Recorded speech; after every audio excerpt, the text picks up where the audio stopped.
Hello, everyone, and welcome to this Saturday in the Holy Week celebration.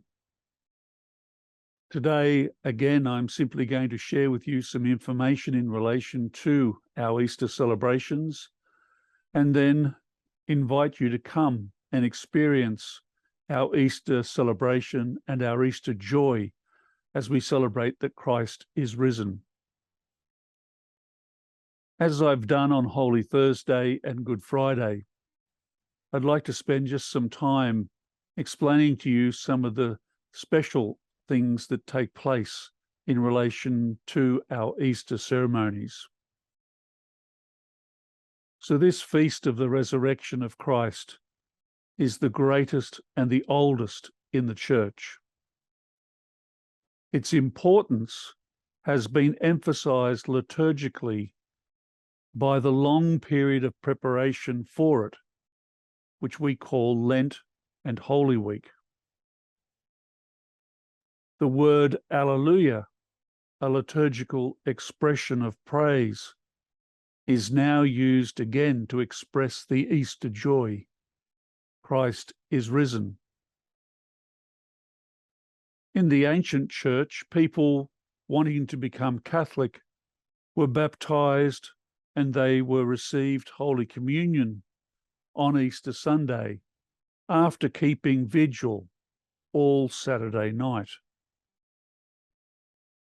And the origin of the name Easter is uncertain, but it seems clear that, like Christmas, the Christian feast of Easter superseded an old pagan feast.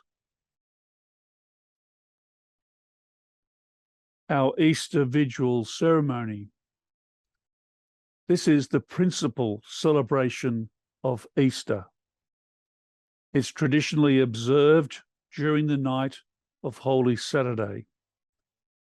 And there is clear evidence from the 2nd century of a combined Good Friday and Easter ceremony. And evidence too in the 4th century that the two were separated and the Vigil ceremony developed, having the resurrection of Christ at its center and reason for celebrating.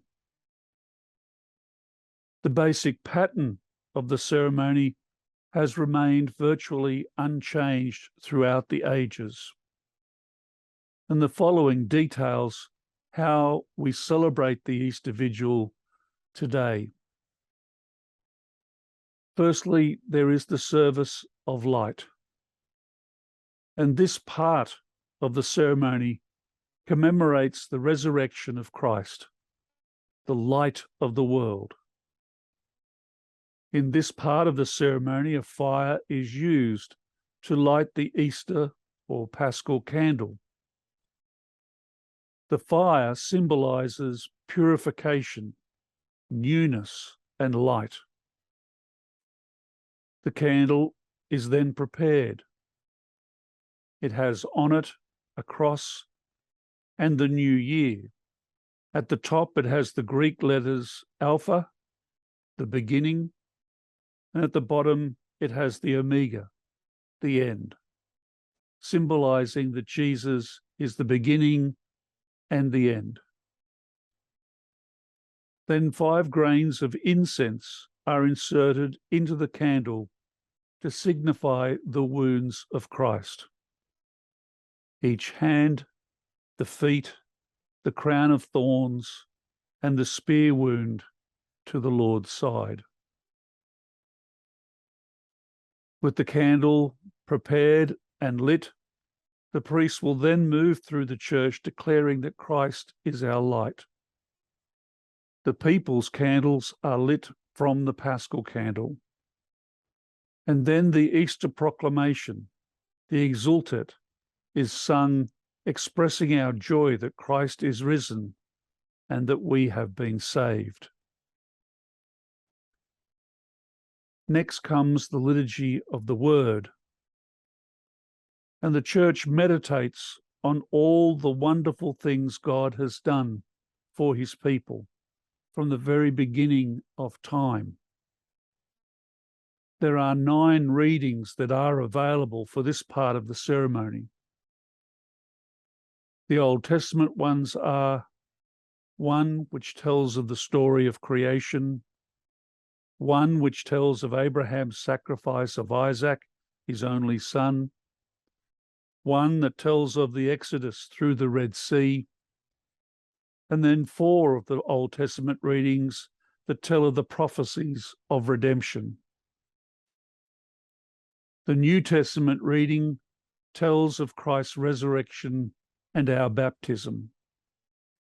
And the Gospel is one of the accounts of the resurrection. After the liturgy of the Word comes the liturgy of baptism. New members of the Church are welcomed by being baptized and confirmed, and existing members of the Church call to mind their own baptism by renewing their baptismal promises. This is done after the litany and the blessing of the water. And the water is used because it symbolizes the fact that we need water to live and that we use it to wash ourselves clean. It is the same with Christ. We celebrate that he died and rose from the dead so that we might have life and be cleansed of our sins. And then finally, there is the liturgy of the Eucharist, and the whole Church is then called to the table which the Lord prepared for his people through his death and resurrection. And so that's a brief summary of our Easter Vigil celebrations. On behalf of our parish, I would warmly invite you to attend one of our Easter Masses this coming weekend. Again, let's celebrate this great Easter joy. Christ is risen. Alleluia, alleluia. Thanks, everyone.